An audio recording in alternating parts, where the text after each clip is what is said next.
What's happening, everybody? Justin, Bridgewater's finest on YouTube, Blockbuster_guy on Twitter. Not fueled by nerd teas today, but that's okay because I got a nice big order lined up to get some new blends to talk about, hopefully for the rest of the year, because hopefully we'll have some sports to talk about. So if you're watching this video right now, I think I can safely assume a few things about you. Number one, you're probably insanely bored. I know that feel. Number two, you're eagerly awaiting the time when your life can go back to some semblance of whatever you would call normalcy in your life. I'm in that boat too. And number three, God, you miss sports. I definitely know that one too.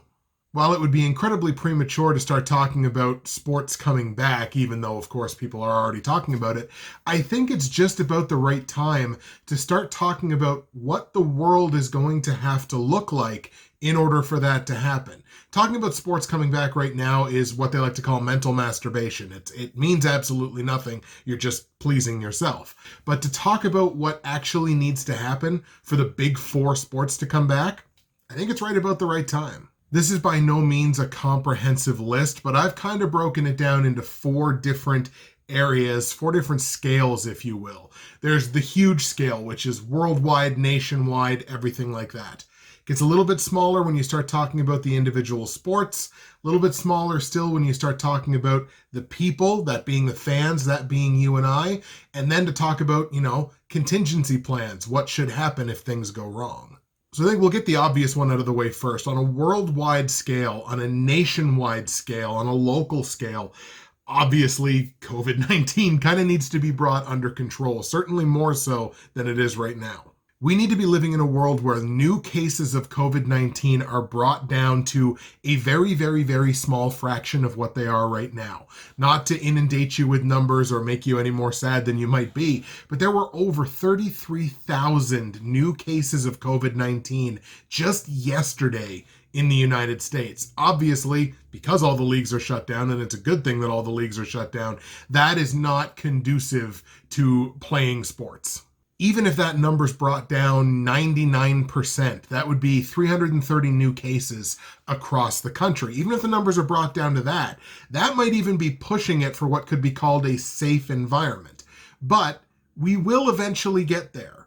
Like everything else, this too shall pass. We will eventually get to the point where the total cases, especially in the United States, but worldwide, are brought down to such a level that maybe we can talk about this happening.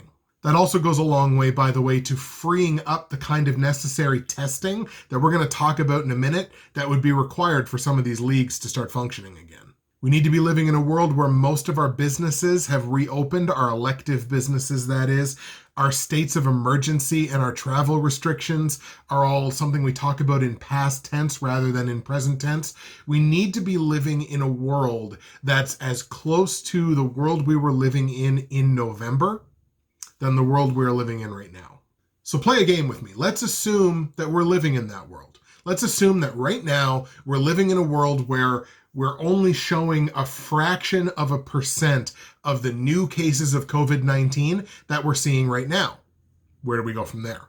This may be a point of contention for a lot of people, but I think if there's any hope of having realistic 2020/2021 seasons, especially in the NHL and the NBA, who have not given out their championships yet for their last season, the season that was underway when everything got shut down. Especially for those leagues, I think you have to cancel everything. You have to cancel the remainder of this season, regular season certainly, and I think you have to cancel the playoffs. I don't think there's a Stanley Cup champion for 1920. I don't think there's a winner of the Larry O'B for 1920 either. I think if you want to put your athletes in a position where you could realistically have a next season of 2020-2021 under the same kind of scheduling that you normally do, you have to have an off season. You have to put your athletes in a position where they can have an off season and be ready to go into that season. I think you got to cancel them, guys. I really do. And here's the big logistical hurdle. Leagues and teams need to pay for and be able to administer both pre-game and post-game testing for COVID-19 for every single athlete staff member, and team personnel that might be participating in a game in any capacity. Let's look at a football game, because I think football is probably the worst example of this just because there's so many people involved. So in a football game, you have two 53-man rosters, assuming there's no roster restrictions, which I think the NFL should look at some roster restrictions for the upcoming season, but that's a whole other conversation. 53-man roster times 2, coaching staff times 2, personnel, you're talking about trainers, you're talking about the water boys, anybody that might be on the sideline playing an active role in some way in a football game, times 2, because you got 2 teams. Then you're talking about referees, you're talking about any other league personnel that might be at the game. Testing needs to be available both prior to the game as well as after the game for all of those people, or else you can't say you're safely conducting games.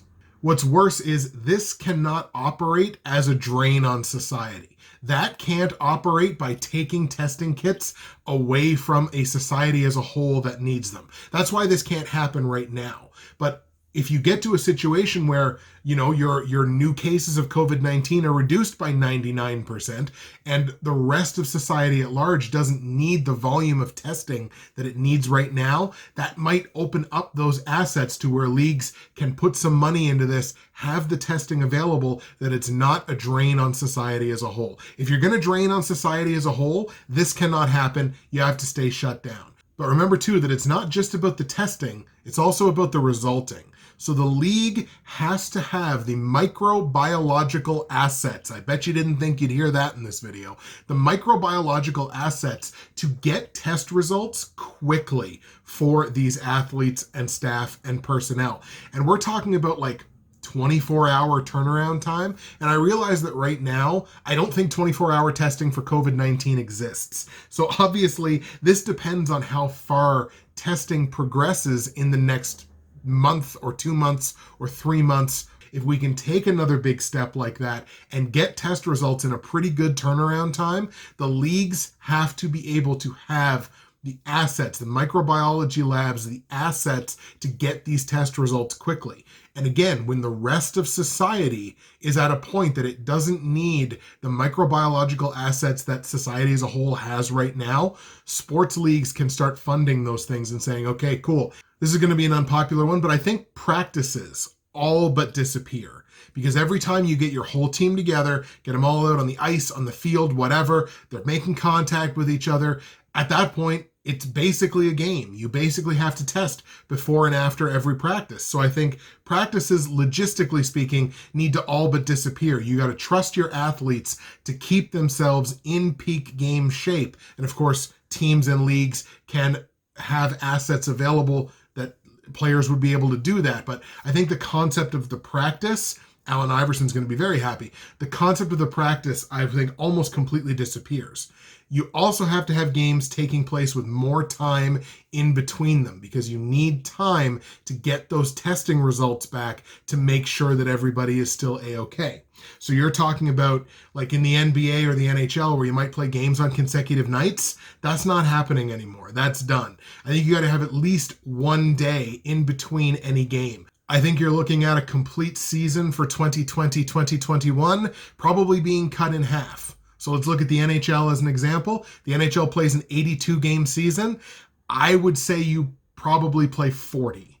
I think you got to look at a 50% reduction in the actual number of games that you play, which is going to allow you to spread those games out over time to give a safe amount of days in between games. Also, less travel. I mean, most leagues right now are talking about neutral sites, and that's a good thing, and those conversations should continue. But with the idea in mind that eventually you're going to want to start playing games in front of fans again, neutral sites cause their own kind of logistical problems. What you could look at is, like in an example like the NHL. Let's look at Montreal and Toronto. Montreal and Toronto might play each other 8 times in a season, which usually means 4 games are played in Montreal, 4 games are played in Toronto. This is the way I would see you doing it. So you cut the NHL schedule down to 40 games, which means Montreal and Toronto play each other 4 times, 2 in Montreal, 2 in Toronto. You have Toronto travel to Montreal, and Toronto's next 2 games are against Montreal in Montreal. That way, Toronto does not have to come to Montreal a second time. Ditto for Montreal. They go to Toronto. Their next 2 games are against Toronto in Toronto. So they don't have to make that trip a second time. You're talking about reducing travel as much as humanly possible. Now, when you're talking about the people, I get all that. When can I go watch a hockey game? It's going to be a long time. I would say Christmas would be optimistic. I think there are hard and fast rules for these things. I think no league that starts up its season should be playing games in front of fans for at least the first month that they're operating. And what they have to be doing in that month is paying attention not only to how the above was working, how it's working with their athletes. Are their athletes testing positive? If the athletes are testing positive, you got to shut stuff down. But if you're in a situation where, okay, we've started up the league, we've played for a month, our athletes aren't testing positive, so clearly we've gotten this down to a certain level. Then you can start talking about maybe we can open up to fans again. But certainly, at least for that first month, if not the first 2, you can't play in front of people because it's not a safe environment. You're not bringing people into a safe environment. You're also using that time, obviously, to watch worldwide developments for COVID-19, national developments for COVID-19, and developments for COVID-19 locally, wherever you happen to be playing, be it in New York, Chicago, Montreal, Toronto, wherever you happen to be playing, you're watching locally. What are your local numbers doing? If they're staying kind of the same, or if they're even going down, you know you might be in a good position to maybe welcome people back in. Like I said, I think you do that for at least a month. You keep an eye on these things, and if your overall COVID-19 numbers are low and your athletes are not testing positive, I think that's at the point where at least a month in, if not later, you can potentially open your building back up to a limited capacity, 25%. So let's say you have a building that seats 12,000 people, you can sell 3,000 tickets. And that's not going to make owners happy. It's not going to make buildings happy, but it's the safe and proper thing to do as far as I'm concerned. You can sell 3,000 tickets in your 12,000 seat building, and there has to be at least 2 seats, empty seats, between any sold seat. Not only is it going to make it easier to clean these buildings after games, but it's going to allow that physical distancing that everyone has been talking about and been beating into your brains for the last month, 5 weeks, 6 weeks, whatever. It allows for that physical distancing to reduce the possibility that maybe you might pick something up. And like I say, going to make it easier to clean too. I think you operate under that situation for 1 to 2 months if everything goes sparklingly. And again, your COVID-19 numbers are low, athletes aren't testing positive. That's when you really have to start watching your local numbers, because the second you open up a sport building for people to buy tickets to come into, you're opening up that risk, obviously. So you really start paying attention to your local numbers. And if your local numbers are not going up, that's when you can look at maybe, can we start selling to 50% capacity? I think that would be the next step. Then you're talking about you can sell 6,000 tickets in your 12,000 seat building as long as you're keeping 1 empty seat between everybody. And I think that's how you operate for the rest of the year. I don't think you play any games this season in front of full buildings. Then, of course, you got to look at what happens when you're actually now starting to sell tickets. I don't think you actually have physical box offices next year. I think all ticket sales for all of the big 4 sports should be done online. I don't want people lining up in a box office to buy physical tickets, because that's just asking for COVID-19 spread. It really is. I think all your ticketing is done online, and I think all your ticketing is game day. I think at 10 o'clock that morning, when a game's going to be played that afternoon or that night, boom, tickets go on sale. So that's what I think the sporting world will look like when we actually start playing games again and start hitting conditions where you can possibly welcome fans back in. The natural question is, well, Justin, that's all best case scenario. What happens when people start testing positive? I think if you have a situation where like a single athlete or a single staff member tests positive for COVID-19, I think you can just go to a quarantine type situation. I don't think you have to shut it all down like we did with Rudy Gobert. Not saying that was the wrong decision, because that was 100% the right decision. But I don't think under these conditions, once we've brought COVID-19 down to a specific level, I don't think it would be necessary that one positive test shuts everything down. If you have one positive test, you quarantine that athlete, obviously. Minimum of 14 days. They cannot come back until they're not symptomatic anymore and they've got 2 clean COVID-19 tests. I don't think that's unrealistic. I don't think that's asking too much. I think that's being cautious but not being overbearing about it. If you have a situation where now you have multiple people on a team that have tested positive for COVID-19, I think you got to take an extra step. I think the team must quarantine. All the athletes, all the staff members, the team has to quarantine. In that case, you don't have to shut the rest of the league down, but what you do have to do is that team has to forfeit whatever games they have for the next 14 days while the team is quarantined. So yeah, that's punitive, that sucks, but that has to be blocked off. So the team has to quarantine. I say they have to forfeit all their games during that minimum 14-day quarantine. And then once every team member is not symptomatic and has clean test results, 2 clean test results for at least 14 days, I think at that point, then the team can resume games.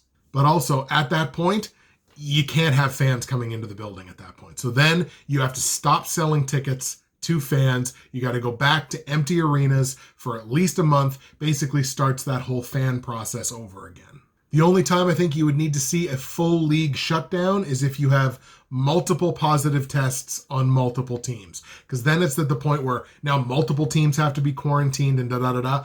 That's the point that you got to shut the league down. You shut the whole league down for at least that 14 days. Everyone involved in the league has to have clean tests. Nobody can be symptomatic before you can even think of restarting the league again. And once again, that would have to be in front of no fans. As I said, folks, this is far from a comprehensive list of things that would need to happen. This is just the stuff that came to me, and maybe I introduced you to a thought, a concept, an idea that maybe you hadn't thought of before. We can all agree it is going to be a long journey to get sports back, and certainly to get sports back in front of people. But that journey starts, and here's where I get a little preachy and virtue signaling, I guess. That path starts with all of us.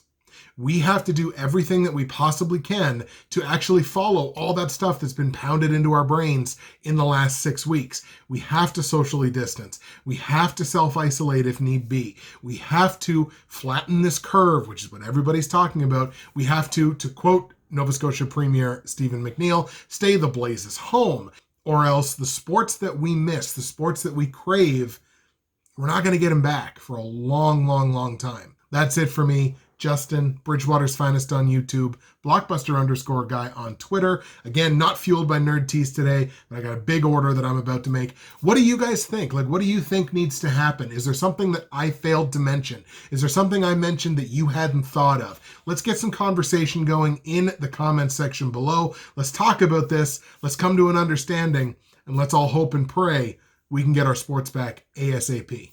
We'll see you next time.